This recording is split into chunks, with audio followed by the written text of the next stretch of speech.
सुनील दीवाना। जय मां कत्यानी रिकॉर्डिंग स्टूडियो मानसी एक कन्या। बंगाल वाली माल गाल काट लगोगे, बंगाल वाली माल गाल काट लगोगे। गमछा ओढ़ाई के ढोरी तोहर चाट लगोगे, गमछा ओढ़ाई के ढोरी तोहर चाट लगोगे।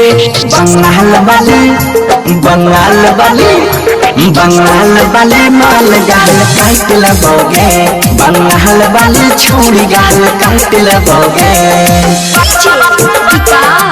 प्रेजेंटेड बाय सुनील दीवाना।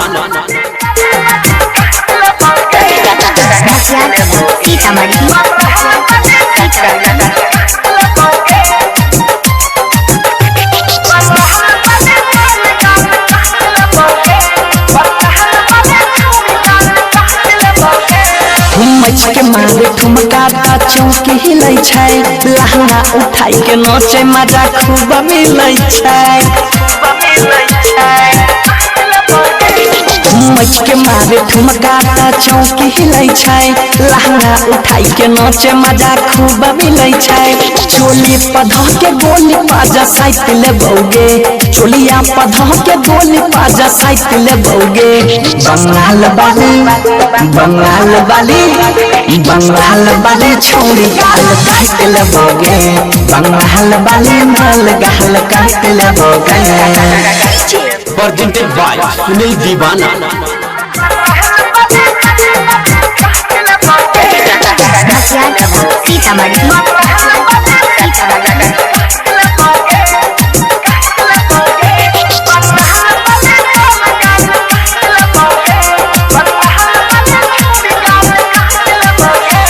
चिकन छ तोर समान छौड़ी टॉप लागै छी, ओठबा छ तोर गुलाल लाली पॉप लागै छी।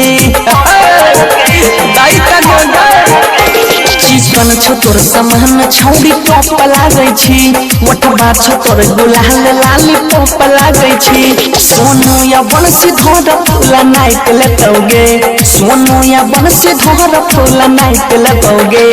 बंगाल वाली बंगाल वाली बंगाल वाली छोरी गाल काट लगोगे, बंगाल वाली माल गाल काट लगोगे।